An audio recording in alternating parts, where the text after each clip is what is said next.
नमस्कार मंडळी, आपल्या सर्वांचं स्वागत आहे खाऊ कॉर्नरमध्ये। आज आपण बघणार आहे शिमला मिरची भरून केलेली। त्याच्यामध्ये आपण वेगळा मसाला भरणार आहे, कांदा खोबऱ्याचा नाही, झुणका करून भरणार आहे। तर साहित्य बघूया।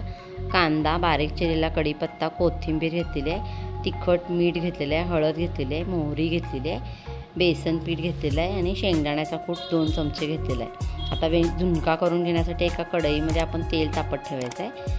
तेल तापल्यानंतर तेलामध्ये मोहरी घालायची आहे, हिंग घालायचं आहे भरपूर, कढीपत्ता घालायचा आहे बारीक चिरलेला, कोथिंबीर घालायची आहे, थोडीशी छान स्वाद येतोय, कांदा घातलेला आहे बारीक चिरलेला, कढीपत्ता चिरून घातला आहे कारण आपण तो आपल्या सगळ्यांच्या पोटात जातोय, नाहीतर मोठा घातला की तो काढून टाकतात सगळेजण, म्हणून बारीक चिरून घातलेला आहे। आता इथं तिखट मीठ आणि हळद घातलेलं आहे। तिखट घालून करणार आहे झुणका, त्यामुळे तिखट घातले। तुम्हाला मिरची घालून करायचं तर तसा पण करू शकता। आता शेंगदाण्याचा कूट घातलेला आहे 2 चमचे आणि मिक्स करून घेऊन त्याच्यामध्ये पाणी घातलेलं आहे। आता पाण्याला चांगली उकळी आली की त्याच्यामध्ये आपण पीठ घालायचं आहे, थोडं थोडं पीठ करून घालायचं आहे आणि ढवळत राहायचं आहे, नाहीतर गाठी होऊ शकतात ह्याच्या। अशा पद्धतीने हा झुणका तयार झालेला आहे। 2.5 वाटी साधारण पाणी घातलं होतं, त्याप्रमाणे हा झुणका झालेला आहे। तर आता त्याच्यामध्ये कोथिंबीर घातलेली आहे, वरून थोडीशी मिक्स करून घेतलेलं आहे। इथं ढबू मिरची घेतलेली आहे, चिरलेत ह्या अशा, आणि त्यातल्या बिया वगैरे काढून स्वच्छ धुवून घेतलेल्या आहेत। पूर्ण चिरलं नाही आहे, वरचा भाग जरा असं झाकणसारखं ओपन ठेवलेलं आहे। इथून आपल्याला भरायचं आहे तो पीठ सगळं झुणका, आणि वरची प्लेटसारखी ती झाकायची आणि भाजून घ्यायचं आपल्याला।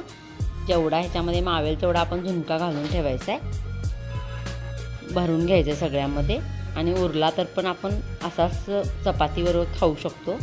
जास्त झाला तर चालतो, पण कमी व्हायचं नाही, याप्रमाणे आपल्याला हे करायचं आहे। तर अशा पद्धतीने हे सगळे भरून झालेले आहेत। आता एका कढईमध्ये तेल तापत ठेवलेलं आहे, पॅनमध्ये जरासं मीठ टाकलेलं आहे आणि हे मीठ पसरून घ्यायचं आहे। मीठ घालायचं कारण काय, तर ढब्बू मिरचीच्या बाहेरच्या आवरणाला पण छान ते मीठ लागते आणि छान टेस्ट येते, म्हणून मीठ टाकलेलं आहे। आणि पसरून घेऊन हे सगळ्या ढब्बू मिरच्या आपण ह्याच्यामध्ये घालून घ्यायच्या आहेत। गॅस बारीक करायचा एकदम, आणि सगळ्या ढबू मिरची ह्याच्यामध्ये ठेवायच्या पॅनमध्ये आणि झाकण ठेवायचं आहे आणि ह्या शिजून द्यायचे। एक 5-7 मिनटं गॅस बारीक करून ठेवून द्यायचं आहे। 5-6 मिनटानंतर उघडून बघायचं आहे आणि सगळ्या परतून घ्यायच्या आहेत, चांगल्या हळूहळू परतायच्या आहेत, नाही तर त्याचं वरचं जे आपण कवरसारखं केलं होतं ते तुटण्याची शक्यता असते। तर हळूहळू करून हे परतून घ्यायचं आहे, आलटून पालटून सगळं भाजून घ्यायचं आहे। आता हे असं थोडंसं भाजून झालेलं आहे। आता परत आणि एक 5 मिनटं गॅस बारीक करून ठेवायचं आहे। वरून परत काय तेल घालायची गरज नाही, पहिलाच तेल घातलेलं आहे त्यामध्येच होते ते, जरासं लागते।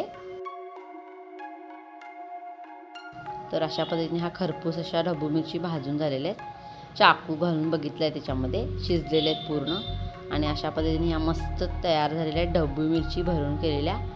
करून बघा। व्हिडिओ जर आवडला तर तुम्हाला लाईक, शेअर, कमेंट करा, सबस्क्राईब करा, आणि व्हिडिओ बघितल्याबद्दल थँक्यू।